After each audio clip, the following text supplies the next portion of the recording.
Bienvenue sur Simple Build pour le deuxième épisode de la construction de la RSX. Dans le dernier épisode, nous avons apporté la voiture et il fallait réparer les freins et changer la batterie. La carrosserie était très endommagée, mais après l'avoir amenée chez Mako, vous avez vu que la peinture était superbe. Vous avez sûrement remarqué que je tiens la caméra, car Ethan, mon frère et cadreur, n'est pas là aujourd'hui. On va se détendre pour la première partie de la vidéo, ce sera plus relax, et on avance sur la RSX. Je vais vous montrer ce qu'on a prévu aujourd'hui. Bien sûr, vous pouvez voir que les phares sont quelque chose que nous n'avons pas abordé dans le dernier épisode, donc je suis vraiment impatient de les restaurer. On a les vieilles jantes pourries ici et une suspension usée. Ici, on a de nouveaux combinés filetés réglables à installer et un kit de restauration de phares. Quoi qu'on dise sur Max Feeding Rods, ils ont vraiment progressé et j'ai hâte de vous montrer la qualité. Voici leurs nouveaux produits. On installe des jantes et pneus neufs sur la voiture. Allons-y, installons tout, mettons la voiture sur le pont et lançons la transformation pour l'épisode 2. J'ai hâte, c'est parti.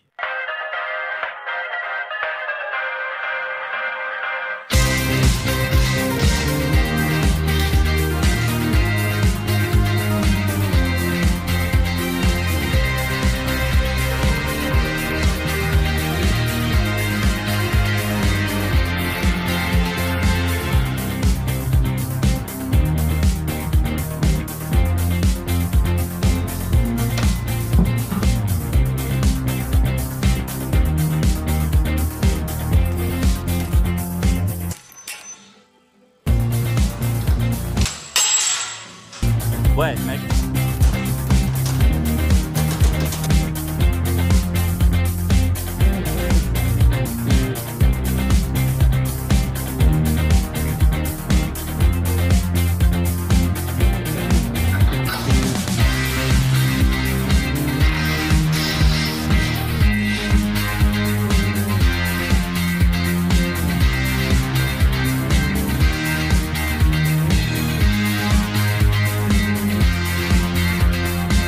Très bien, on a quasiment terminé le côté passager maintenant et ça rend vraiment bien. Je suis un peu inquiet parce que l'arrière est beaucoup plus haut que l'avant, mais on verra bien. Pour l'instant, ça a l'air pas mal. Je veux finir de changer ce côté conducteur et une fois que ce sera fait, on mettra les nouvelles jantes que certains d'entre vous ont peut-être déjà vues sur les réseaux sociaux. Mais si ce n'est pas le cas, je vous montrerai ces jantes et on ajustera la hauteur de caisse une fois qu'on en sera là.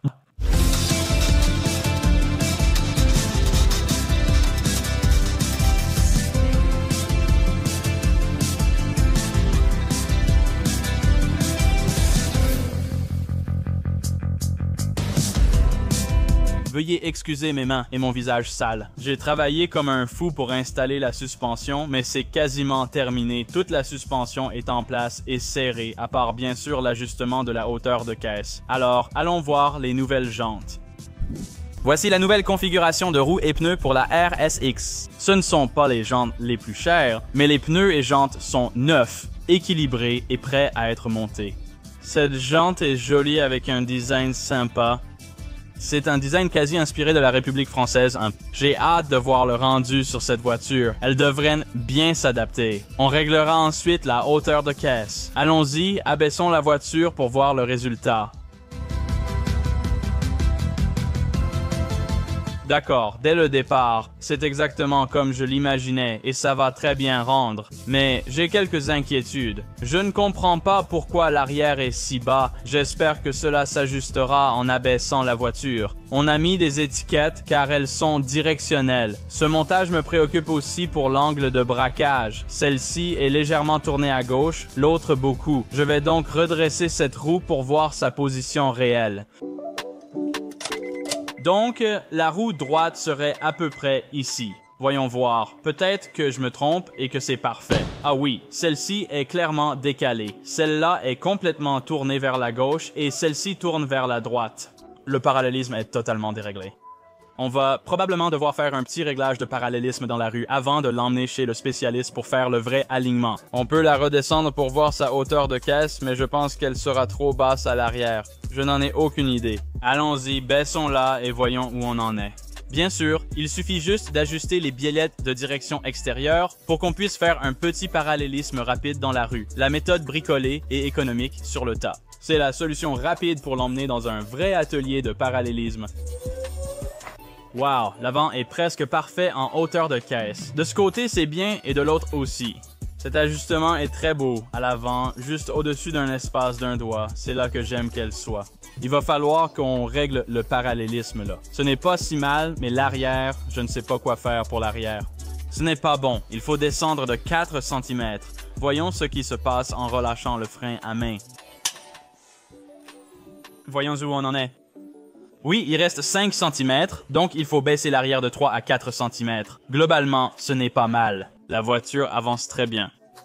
Franchement, je ne suis pas déçu. C'est tout pour ce soir. Je referme le capot et vous montre la voiture entière pour que vous voyez le résultat. Il faut baisser l'arrière et régler le parallélisme avant. Nous devons restaurer les phares et il faut installer le levier de vitesse. Pour l'instant, cette voiture avance vraiment bien. Ça a l'air... Oh mec, je suis vraiment excité de voir comment la RSX est en train de devenir. Quand vous verrez les prochaines séquences, Ethan sera sûrement de retour à la caméra. C'est tout pour ce soir, il est minuit. Comme vous voyez, ça faisait longtemps que je n'avais pas filmé caméra à la main tard à l'atelier. Ça fait du bien, mais il reste beaucoup à faire sur cette RSX. La suspension et la hauteur de caisse sont réglées, regardez. Ce qu'on a dû faire, c'est régler le pincement en haut avec les biellettes de direction, les biellettes extérieures. Donc on a ajusté ça. La voiture doit encore passer au réglage du parallélisme.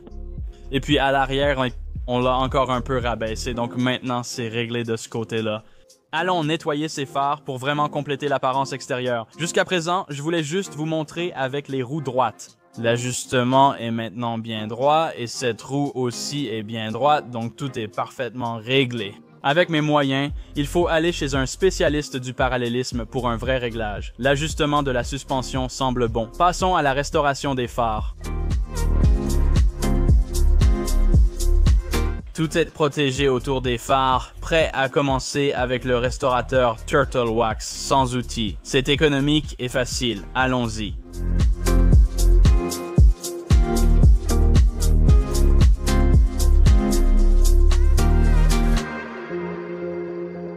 Voilà le résultat après 4 étapes de ponçage et un polissage final. Comme vous pouvez le voir, ça fait déjà une énorme différence. Regardez-moi ça. On peut voir un avant-après juste ici. Il ne reste plus qu'une étape, c'est la couche de finition transparente qui va tout sceller et rendre le tout vraiment très clair. J'ai hâte de faire ça, on voit déjà la différence énorme. Je vais m'occuper de ce côté hors caméra, puis je reviendrai, j'appliquerai la couche transparente sur les deux phares et vous verrez les phares complètement restaurés. Ça va vraiment sublimer toute la voiture, j'ai hâte de vous montrer le résultat, alors passons à la suite.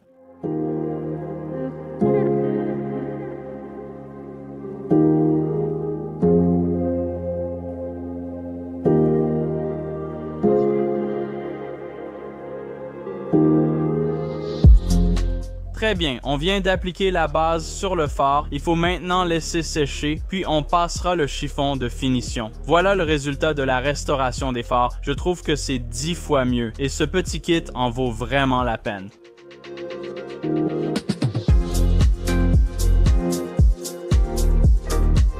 Ce qui nous amène à la dernière étape du puzzle qui est le montage du short shifter. Mais on a un petit souci, si vous regardez ici et vous l'avez peut-être remarqué depuis le début de cette série sur la RSX, cette voiture avait déjà un levier de vitesse installé qui ressemble à ça. Mais le problème maintenant qui n'en est pas vraiment un, voici le short shifter envoyé par PLM pour l'installer sur la RSX. C'est celui qui est déjà installé.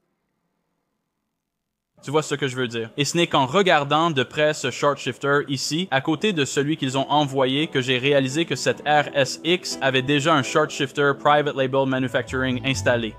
Quelles sont les chances? On ne peut pas inventer ça. Honnêtement, je ne suis pas surpris. J'ai vraiment aimé conduire cette voiture. Ce short shifter est très agréable, réactif, et l'un d'entre vous va clairement apprécier ce levier sur cette RSX.